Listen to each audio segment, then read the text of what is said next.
How's everyone doing? Today I have a horror Blu-ray collection update with 4 pickups, and if you've seen any of these, definitely let me know what you think of them, and let me know which one of these is your favorite. Leave me those comments down below. I've got 2 4K titles in here as well. I'll cover those first. The first one is Evil Dead Rise. This is a similar take in the Evil Dead genre, except for this time, instead of it being a cabin or medieval times, it's an apartment building. And I do think it has a good mixture of gore and comedy. I think it's a little bit lighter on the comedic elements than the previous entries in the franchise. One thing I do want to say is Ash vs. the Evil Dead is a TV show that got canceled way too soon. That should have been picked up with Netflix. I know they passed initially, but I thought that show was amazing and such an awesome time. I love that. I hope it does come back. I don't know if it's missed its time period for that or not, but I really enjoyed that show. And this is directed by Lee Cronin, who directed a low-budget Irish horror movie that I really enjoyed called Hole in the Ground. It has a DVD-only release from Lionsgate.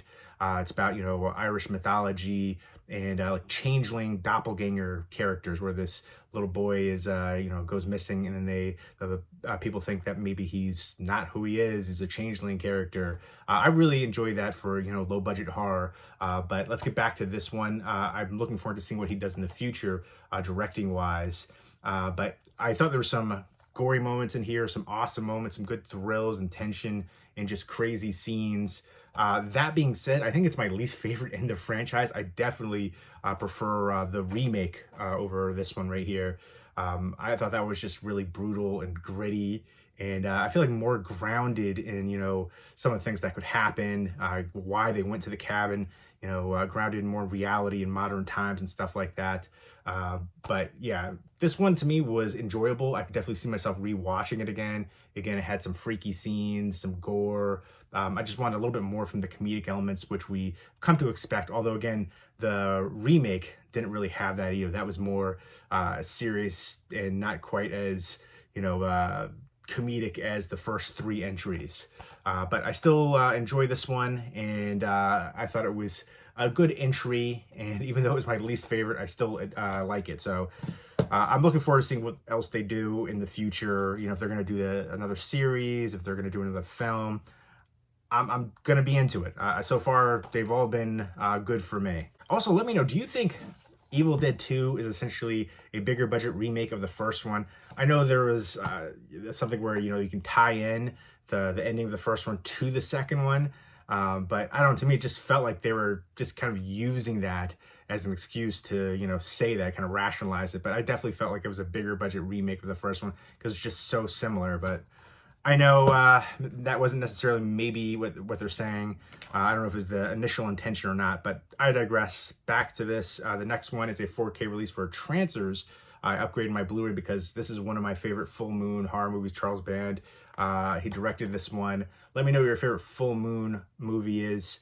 I'm a fan of full moon. They're not just, Evil Bong, Ginger Dead Man, Killjoy, stuff like that. They've got a lot of different films. Puppet Master, of course. My favorite slasher of all time is Tourist Trap, which they've released another nice edition for recently on Blu-ray. And that, to me, is an underrated slasher movie, too. It's a supernatural slasher movie from the 70s. Chuck Connor's playing the character of Mr. Slauson. You also have Tanya Roberts. You have Mannequins, which always creep me out. So my all-time favorite slasher, and one that I think is underrated, and a nice release from Full Moon recently on Blu-ray. But Transistors is my favorite from Charles Band that he's directed, and also one of my favorite Full Moon movies, too. This has 6 films in the franchise. You've got Helen Hunt in here, and then you also have playing Jack Death, Tim Thomerson, who I really enjoy him a lot. He was in Doll Man, which I'm a big fan of, too. But yeah, let me know what your favorite Full Moon movie is and your favorite Helen Hunt movie. She's been in a bunch of different stuff that I enjoy.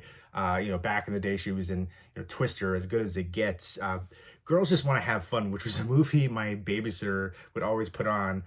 So I remember watching that a bunch as a kid. But yeah, with Sarah Jessica Parker, Shannon Doherty. But she was in some other movies that I like recently too. The Sessions, and then I See You, which was really intriguing to me and creepy and bizarre. It has to do with frogging. If you don't know what that is, check that out. It's basically about somebody hiding in your house and kind of like living there without your knowledge. But I really enjoyed that one, of a low budget one. I feel like it got a bit of a hype on Netflix and people were talking about it, but I remember watching it when I came out, and like nobody talked about it for a good year or so. And this looks like it's gonna be a nice release here on 4K with some good special features. Looking forward to revisiting this one. It's one I've always enjoyed, set in the future 2247. Trooper Jack Death here, trying to find the disciples of Whistler, and he can place people into this trance, kind of controlling them. And he has to go back in the past to 1985 because Whistler's trying to kill like the ancestors of the city council. So that'll change everything. He'll have all the control and power. So he has to travel back in time, and then he meets Helen Hunt, and there's obviously a romance aspect there too. So one that I've always enjoyed, and nice to see it get a 4K release. Nice to see a lot of these horror movies getting the 4K treatment recently. Next up is Maggie. And this is actually surprisingly good acting performance-wise from Arnold Schwarzenegger. This might be like his best acting performance. Let me know what your favorite Arnold movie is. For me, like Predator, Conan the Barbarian, but I also love Twins. Even Junior, I thought was just kind of a hilarious movie that doesn't get enough appreciation. It's so like tongue-in-cheek, and I just really enjoyed that one. But this to me is definitely one of his best action performances. I never hear anybody really talk about it. It's him having to deal with like a infection, like turning people into zombies, and his daughter gets infected, and he's really not sure what to do. He stays with her, and people keep saying she's getting close to turning. You have to make a decision.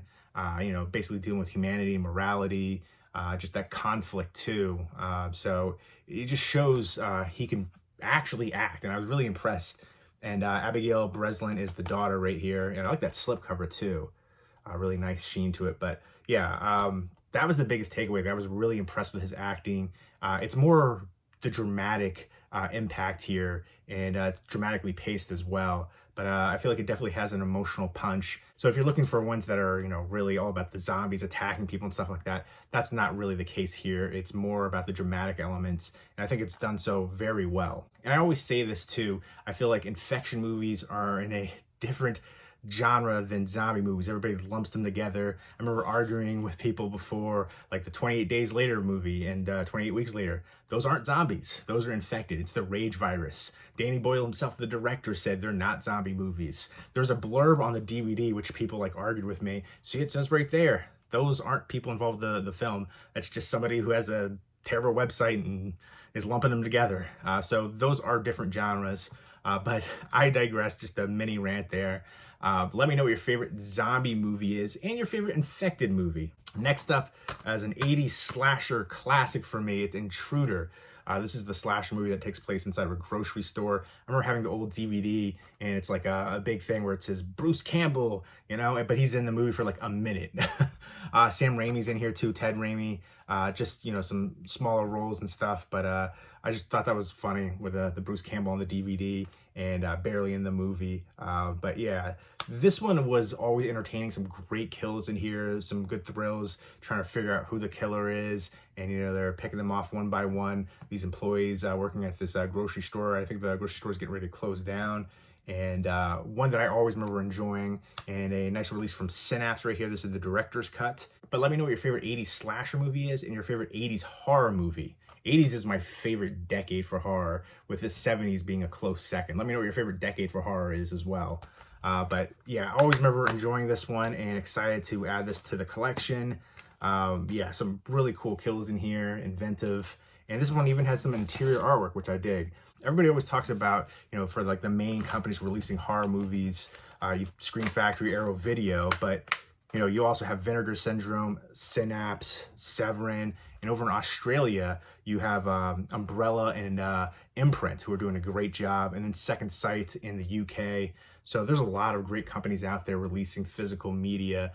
So it's a great time to be a collector. I know everybody's talking about Best Buy right now. They're going to stop carrying physical media. I feel like that's been a long time coming for, big stores like that. I've been saying this for years now. Companies are still going to be releasing Blu-rays and DVDs and 4Ks because there's money to be made there. It's just going to be on a more limited scale. Like there's a lot of companies doing, MOD, manufacture on demand. That's a good way to cut costs. And then there's also going to be ones that are limited editions, like Twilight Time and other companies were doing that, where it was limited to 3,000 copies. So big companies like Warner Brothers, Sony, Disney, Paramount, they're, instead of doing however many, 500,000 copies. Maybe they'll do, 50,000 copies, something like that, where, it makes more sense and be more cost effective. But I still think there's always going to be a market for it. I mean, records are still selling, and they're selling well. So, I mean, it's crazy. People still buy CDs even. So for sure, I think there's always going to be companies out there releasing Blu-rays, DVDs, 4Ks. It's just going to be on a more limited scale, and that makes sense, especially in this market with streaming being popular. But there's still a group of people that want the physical copy, and which totally makes sense. They're constantly taking things away, editing things, censoring things.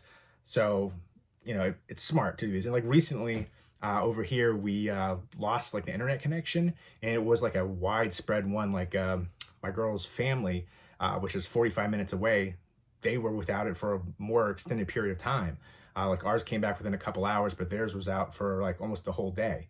And so like you couldn't, if you have the streaming TV, you can't watch anything. So thankfully though, I've got a 4K player, a Blu-ray player, and we were able to watch movies, but thankfully ours also came back in time. But that's just another reason. There's a lot of reasons why, physical media is still going to keep going on, and examples of why I think they're better than streaming. So there you go. Those are the 4 pickups right there. Let me know if you've seen any of them and what you think of them. And let me know which one of these is your favorite. Leave me those comments down below. And I hope everybody's doing well. Take care and keep it spooky.